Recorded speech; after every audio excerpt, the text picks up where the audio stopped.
नमस्कार, मैं हूं शुभम सिंह और आज मैं भगवान राम से जुड़े कुछ तथ्यों को लाया हूं। साइंटिफिक प्रूफ लाया हूं भगवान राम से जुड़े। बार बार मैं अपने देश के लोगों को बता रहा हूं कि ये नया भारत है, अब पहले जैसा भारत नहीं रहा। आज मैं आपको भगवान राम के इतिहास से जुड़े कुछ वैज्ञानिक तथ्य भी दिखाना चाहता हूं। आपने देखा होगा लोगों ने इसे एक धार्मिक मुद्दा बनाकर छोड़ दिया है, लेकिन आज मैं आपको वो बातें बताऊंगा जो शायद मीडिया में कोई नहीं बताएगा। भगवान राम करोड़ों हिंदुओं के आस्था का विषय है और माना जाता है कि भगवान राम का जन्म आज से करीब 7100 वर्ष पहले यानी 7100 वर्ष पहले अयोध्या में हुआ था।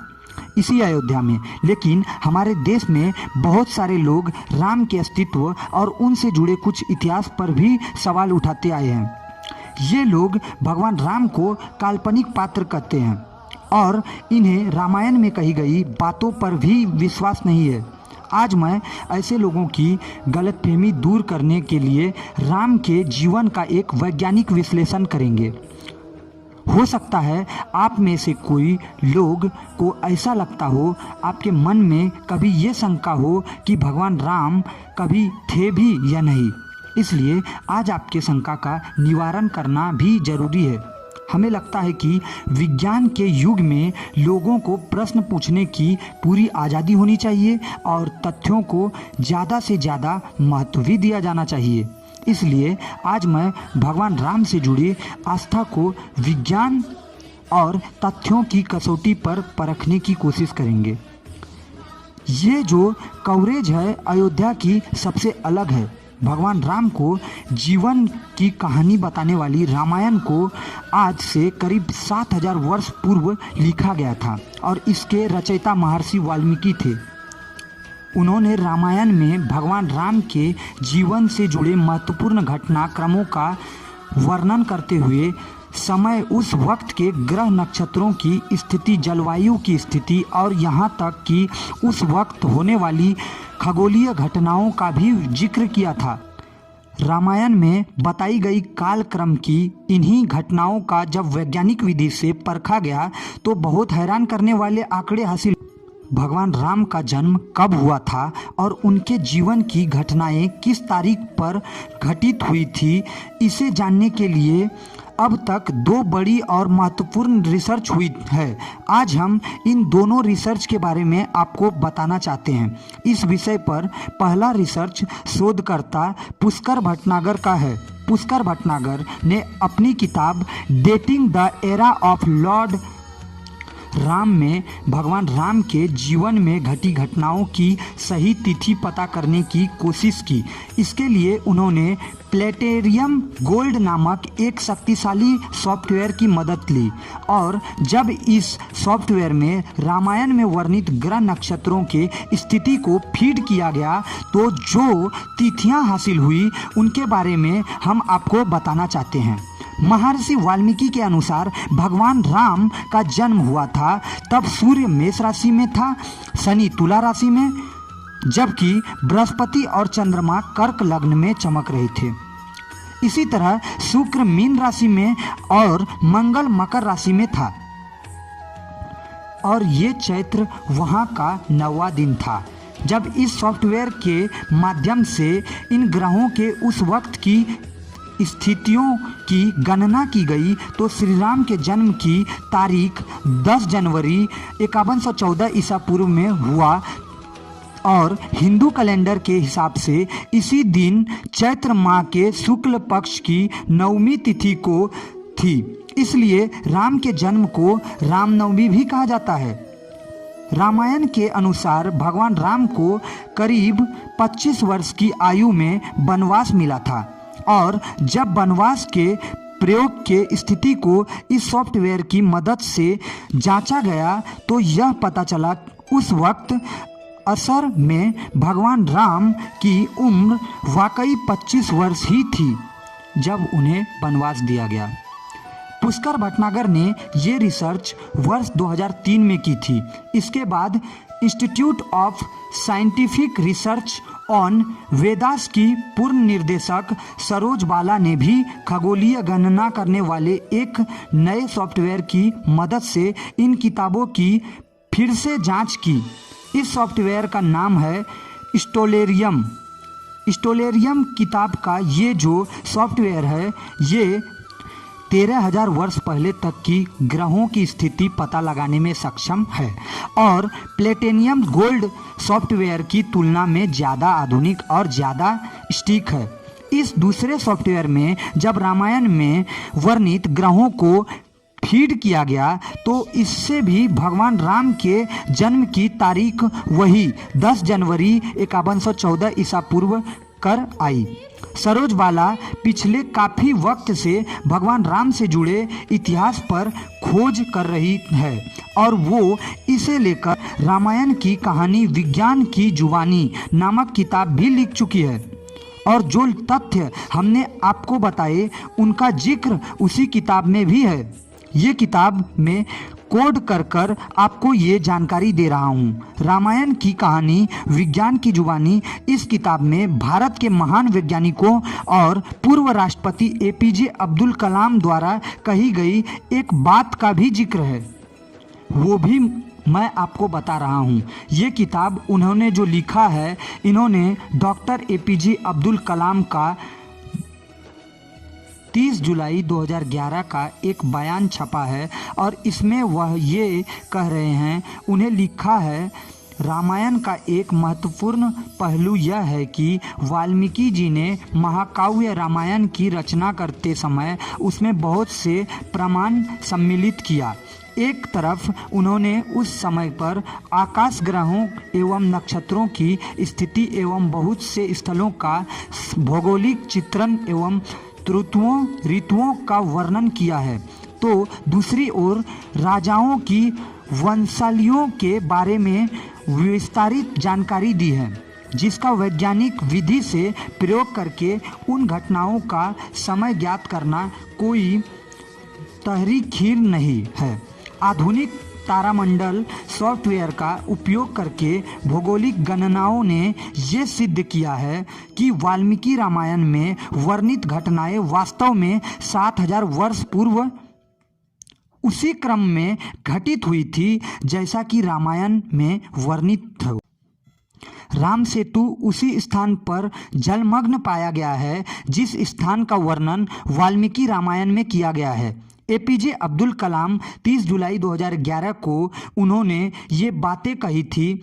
सरोज बाला का मानना है कि भारत की सभ्यता से जुड़ा ज़्यादातर चीनी, पुर्तगाली, ब्रिटिश और जर्मन इतिहासकारों की नज़रों से लिखा गया है, इसलिए इनमें से ज़्यादातर ने भारत के वैदिक सभ्यता के अस्तित्व को स्वीकार नहीं किया।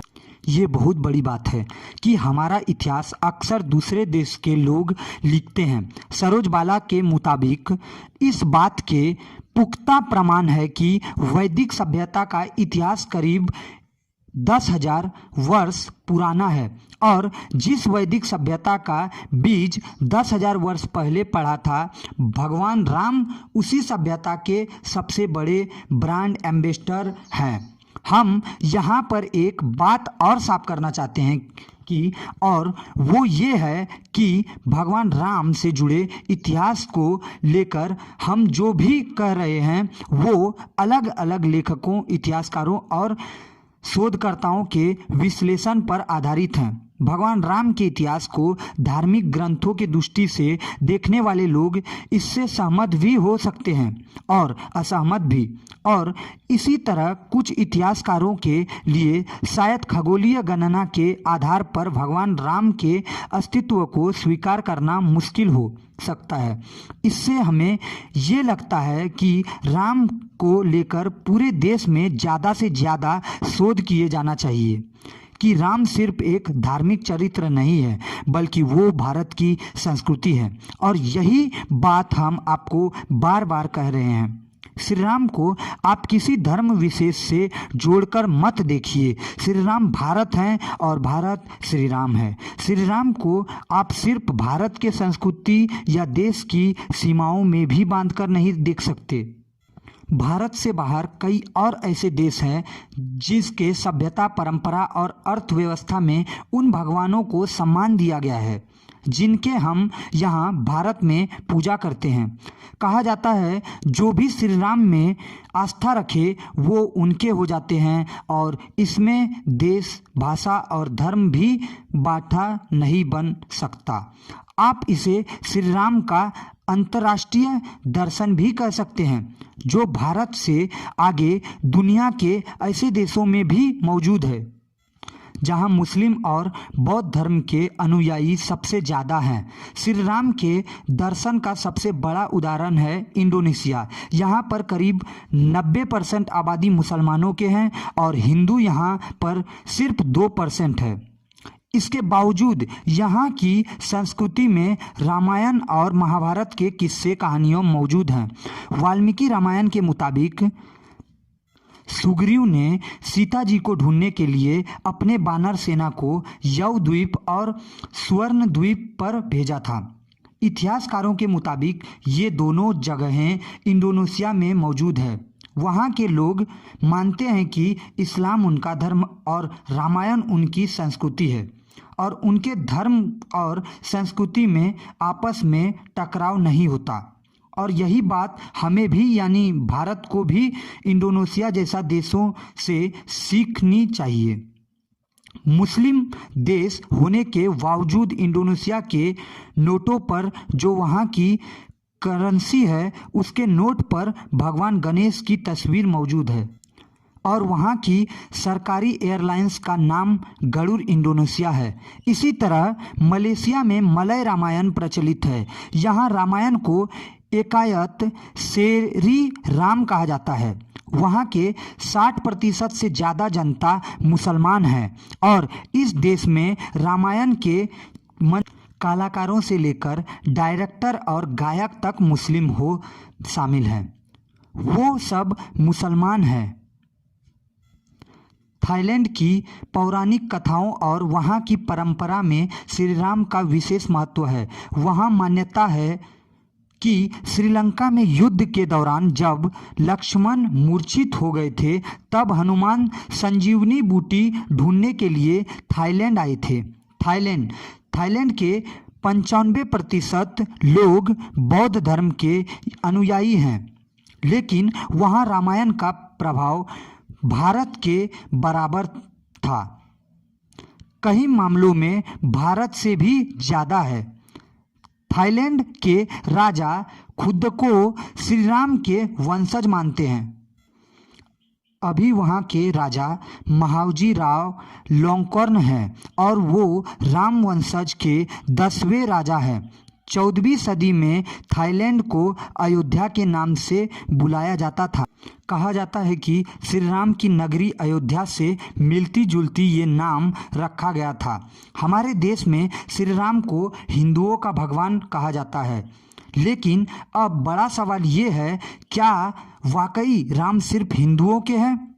ये सवाल आपको भी अपने आप से पूछने की ज़रूरत है, क्योंकि भारत से 5000 किलोमीटर दूर इंडोनेशिया में मुसलमान भी आपको उतना ही आदर देते हैं। इंडोनेशिया के बाली में हर वर्ष 1 महीने तक रामलीला के मंचन होता है। वहाँ के लोगों का कहना है कि श्री राम से उनका बहुत पुराना रिश्ता है और उन्होंने मुस्लिम धर्म बाद में अपनाया।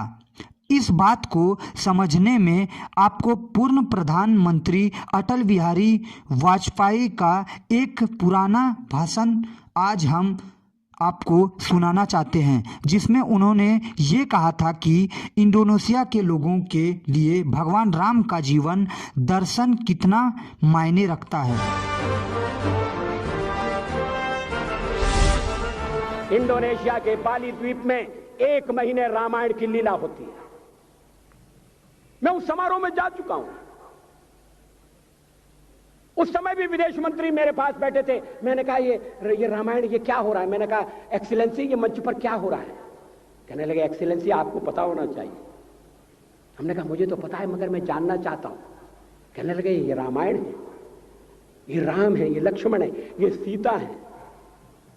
हमने कहा इनसे आपका क्या संबंध है, आप तो मुसलमान हैं। कहने लगे हमारा संबंध बहुत पुराना है, हमारा तब का संबंध है जब हम मुसलमान नहीं हुए थे।